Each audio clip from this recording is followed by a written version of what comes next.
The email didn't flatter her. It didn't try. Subject: Jimmy Kimmel Live, guest segment confirmation. No emojis. No charm. Just a date, a chair, and a polite reminder. We go live at 11:35. Karoline Leavitt stared at it for a moment, then nodded. Not because she felt honored, because she understood exactly what it was. A frame. Kimmel didn't bring people like her on to connect. He brought them in to be softened, mocked, if necessary, trimmed to fit the rhythm. She clicked reply. Confirmed. See you Thursday. When she arrived at the studio, she was calm. No entourage. No prep team fussing with talking points. Just a single note card in her bag, blank. She didn't bring lines. She brought presence. Backstage, she could hear the monologue. Jokes about elections. A quick jab at religious voters. Something about the return of pearl-wearing pundits who think Fox News is a sermon. Laughter. Warm. Practiced. Familiar. Then his tone shifted. And now, our next guest. You've seen her on cable. You've seen her trending. And tonight, you'll see if she survives a room that claps before it thinks. Polite laughter. She's young. She's sharp. And she wears a cross like it's body armor. Bigger laughter. Then the cue. Please welcome Karoline Leavitt. The curtain pulled back. She stepped out. No smile. No wave. Just a steady walk across the stage. She wore slate gray. Hair tied back. A small silver cross visible at her collar. She shook Jimmy's hand once. Then sat. Jimmy opened fast. Karoline Leavitt. Thanks for being here. You're braver than most. Or just better at ignoring comment sections. Laughter. Karoline nodded. I'm not here to be liked. I'm here to be understood, even if it takes silence to get there. That cooled the room. Not completely. Just enough to be felt. Jimmy smirked. All right. Let's talk about it. The cross. You've been making headlines again. Not for what you say, but for what you wear. He gestured toward her necklace. You knew that would stir people up. Karoline answered. People don't get stirred by symbols. They get stirred when someone refuses to take them off. There was no laugh. There wasn't meant to be. Because she hadn't delivered a punchline. She had delivered a line that stayed put. Jimmy chuckled lightly. Well, I gotta ask. Are you here to talk politics, or to trigger people with accessories? Karoline looked at him.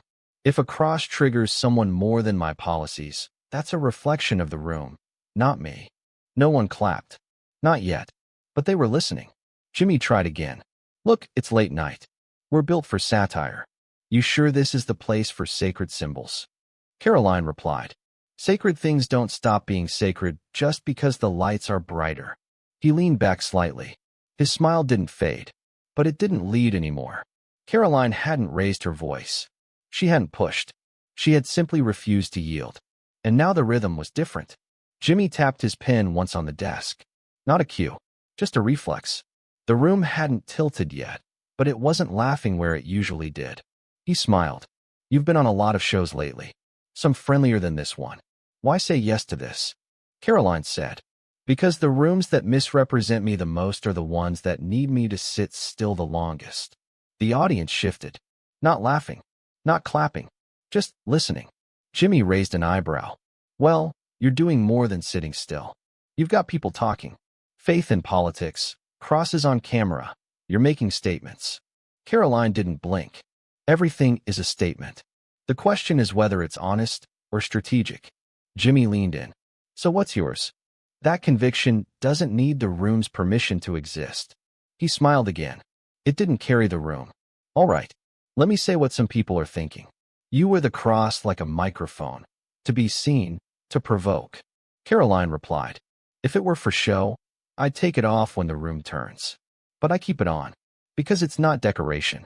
It's discipline. That landed differently. Because it wasn't meant to win. It was meant to remain. Jimmy adjusted slightly. You've got a polished way of putting things.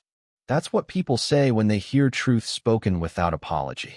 There was no reaction from the crowd. Not because they didn't care. Because they didn't know if they were supposed to. And Karoline wasn't waiting for their signal. She kept going.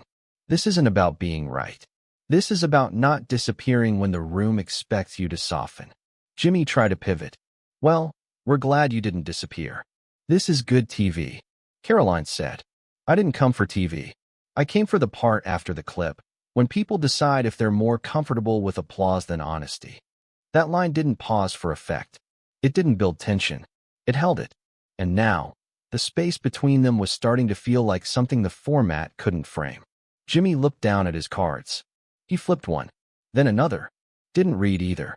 He looked back up. Do you ever worry you're being used? Brought into these rooms just so we can say we had the other side. Karoline answered without pause. That's why I show up as the whole person. So they can't clip me into just a counterpoint.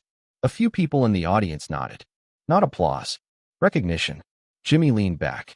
Okay, but this isn't church. This isn't a pulpit. This is late night. Comedy. Karoline looked at him. Then maybe it's time comedy stopped being the place people go to hide from belief.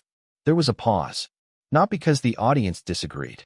Because they weren't sure what they were being asked to do anymore. Jimmy smiled again, but it came slower now. Well, for someone who's not performing, you're incredibly composed. Stillness isn't performance. It's resistance. That hit something. Not in volume. In balance. The audience leaned toward her now. Not in agreement. Just in attention. Jimmy tried to shift again.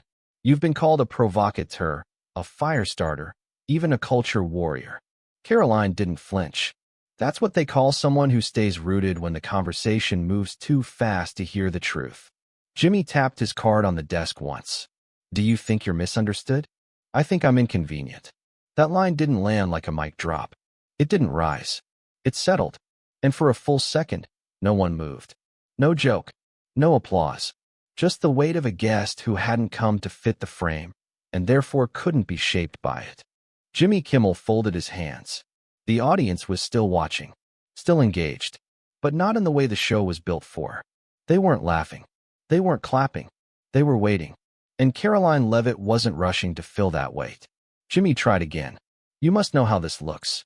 You sit here, calm, unshaken, deflecting with poise. But to some people, that reads as calculated. Karoline replied. Clarity only looks calculated when people are used to watching conviction get softened for the segment. He looked at her. Steady. Neutral. You're not rattled at all. Not by silence. I've lived with it longer than most of this audience has been comfortable enough to ignore it. A few murmurs from the side rose. Not loud, but real. Jimmy pressed. You came in knowing you'd be the unpopular voice. That's got to feel isolating. Karoline said. Isolation doesn't scare me. Compromise does. He raised his eyebrows. So you don't adjust at all? Not even for common ground. She answered. Common ground isn't ground if I have to bury what I believe to stand on it. That held. No laugh. No shift. No escape. The studio lights didn't feel warm anymore. They felt bright. Jimmy tried one last reset. Well, I hope you know you're welcome here. We don't agree, but we can listen. Karoline nodded. Then let this moment speak. Without a punchline. Without applause. Just a sentence that didn't flinch. It wasn't a closing line. It was a boundary. And no one in the room, not the host, not the crew, not the crowd, could pretend they hadn't heard it. The red light above the center camera was still on. But the show was no longer moving. It was sitting. Jimmy Kimmel shifted in his chair. Not frustrated. Just aware. Aware that the usual rhythm, setup, laugh, pivot, had vanished. Karoline Leavitt hadn't raised her voice. Hadn't challenged the host. Hadn't tried to control the room. She had simply refused to shrink for it. Jimmy tapped his fingers once on the desk. Then said, Well, we're short on time. Karoline didn't move. Didn't blink. He added, But I think you've said what you came to say. She replied, I didn't come to say much. I came to stay whole. He nodded slowly. Then turned to the camera. Karoline Leavitt, everyone. No applause sign. No music. Just a brief, unsettled clap from a few seats in the middle. Karoline stood. Didn't smile. Didn't wave. Just nodded once to the crew and walked off stage.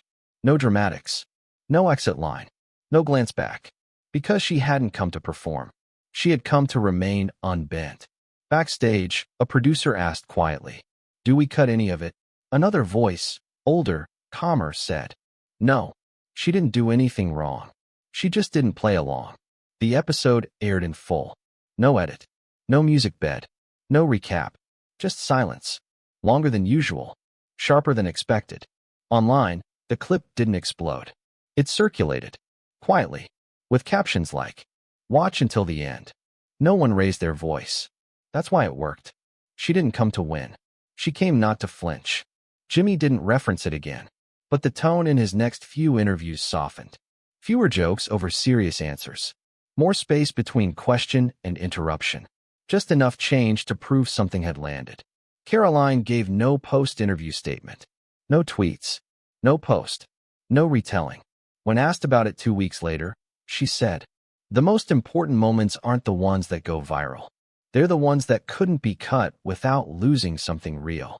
And she left it at that, because the room had already heard what it needed to, even if it wasn't sure how to respond.